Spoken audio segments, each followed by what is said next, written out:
వాస్తవంగా నేను ఈనాడు ఐఐటికి అన్నిటికి నేను వెళ్తానని ఊహించలా. మనకి అది అవుదులే, వేరే యూనివర్సిటీస్కి వెళ్తే బెటర్ అని నేనైతే అనుకున్నా. కానీ ఈరోజు మీరు కష్టపడి బాగా చదివి మీ వెనకాలన్న తల్లిదండ్రులు గర్వంగా నవ్వుతూ సాధించారు. అందుకే మిమ్మల్ని అందరినీ ఈరోజు ఛాంపియన్స్ అని పిలుస్తున్నా. నాకు ఛాలెంజ్ అంటే బాగా ఇష్టం. బాబు గారు అంటే చంద్రబాబు నాయుడు గారు గౌరవ ముఖ్యమంత్రి వర్యులు నేను ప్రత్యక్ష రాజకీయాలు పోటీ చేయాలనుకున్నప్పుడు ఈజీ కాన్స్టిట్యున్సీస్ ఉన్నాయి, ఈ నియోజకవర్గాలకు వెళ్ళి నాకు ఈజీ అవుతుంది, నీకు ఈజీ అవుతుంది అని చెప్పారు. నేను తీసుకోవాలా.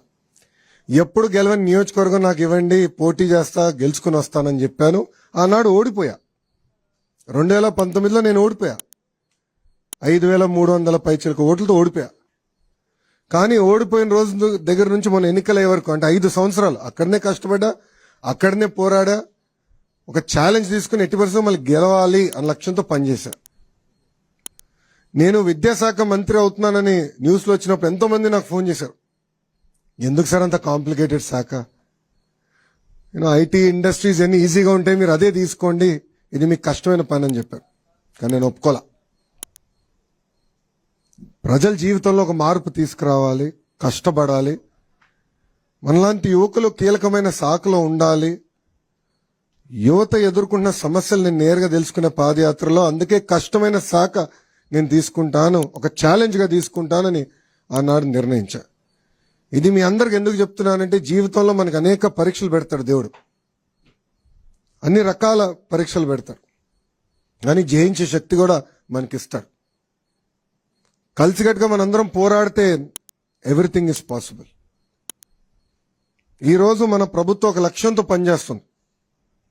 పేదరికం లేని ఆంధ్ర రాష్ట్రం, రాబోయే 5 సంవత్సరాలు 20 లక్షల మందికి ఉద్యోగాలు కల్పించాలనేది ఒక లక్ష్యంగా పెట్టుకున్నాం. నేను ఇతర రాష్ట్ర మంత్రులతో మాట్లాడా, అమెరికాలో ఉన్న లెఫ్టినెంట్ గవర్నర్స్తో మాట్లాడా. వాళ్ళందరూ ఆశ్చర్యపోతున్నారు, ఇన్ని ఉద్యోగాలు మీరు చేయగలుగుతారా అని, తీసుకురాగలుగుతారా అని. గతంలో తీసుకొచ్చాం, మేము చూపించాం. గతంలో 5 సంవత్సరాల్లో దాదాపు 7 లక్షల ఉద్యోగాలు తీసుకొచ్చాం. సో ఒక లక్ష్యంతో పనిచేస్తున్నాం. దాంట్లో భాగంగా కేజీ నుంచి పీజీ వరకు విద్యలో సంస్కరణలు తీసుకురావాలి, మార్పు తీసుకురావాలి లక్ష్యంతో ఒక బాధ్యత నేను స్వీకరించాను. బాబు గారు ఎప్పుడు ప్రజల పరిపాలన ఉండాలని చెప్తారు. మా అందరికి కూడా మినిస్ట్రీస్ కేటాయించిన తర్వాత మేము అందరం కలిసాం. ప్రజలు ఎదుర్కొన్న సమస్యలు మీరు తెలుసుకోండి, ప్రజల సమస్యలు మీరు పరిష్కరించండి అని చెప్పారు. నా నంబర్ను ఎక్కడ సంపాదించో నాకు తెలియదురా స్వామి. పెట్టాడు, ఆ రోజు బాధ కలిగింది. ఏదో దీనికి సొల్యూషన్ ఉండాలి, ఏం చేయాలని ఆలోచించాను.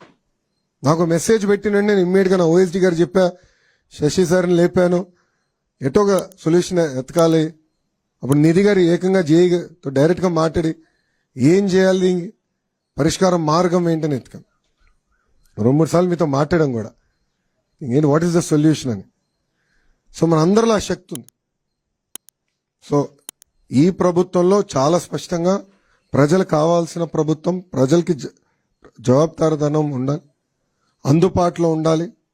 ప్రజలు ఏ సమస్య ఏదో పరిష్కారం వెతుకుతున్నారో అది అందించాల్సిన బాధ్యత మంత్రుల పైన ఉంది. వాస్తవంగా నేను ఎంత కష్టపడినా ఈ 5 సంవత్సరాలు ఈరోజు ఈవెంట్ నేను మర్చిపోలేను. ఎందుకంటే మీ తల్లిదండ్రులు అందరు నవ్వుతా, నేను ఈ రూమ్లో అడుగుపెట్టినప్పుడు నవ్వుతా నన్ను పలకరించారు. నాకు తెలుసు, వాస్తవంగా నేను స్టాన్ఫర్డ్ ఎంబీఏకి అప్లై చేసినప్పుడు నాకు వస్తున్నాను అనుకోలే. 3 యూనివర్సిటీస్కి అప్లై చేసా, స్టాన్ఫర్డ్ లీస్ట్ ఛాన్స్ అనుకున్నా. కానీ ఎప్పుడైతే నాకు ఇంటర్వ్యూ లెటర్ వచ్చిందో ఇంట్లో చెప్పా, ఇట్లా ఇంటర్వ్యూ లెటర్ వచ్చింది. నా తల్లిలో నా నవ్వున ఈ రోజు కూడా మర్చిపోలేను. దాని తర్వాత ఎప్పుడైతే నాకు అడ్మిషన్స్ లెటర్ వచ్చిందో, డీన్ ఆఫ్ అడ్మిషన్స్ నాకు లెటర్ వచ్చింది, అది చూపించాను. చంద్రబాబు నాయుడు గారు కూడా గర్వంగా ఆ రోజు ఫీల్ అయ్యారు. సరే అట్లానే మీ తల్లిదండ్రులు కూడా ఎంత గర్వంగా ఉన్నారో వెనకాల నేను చూస్తున్నా. నిజంగానే నాకు చాలా సంతోషం కల్పించింది.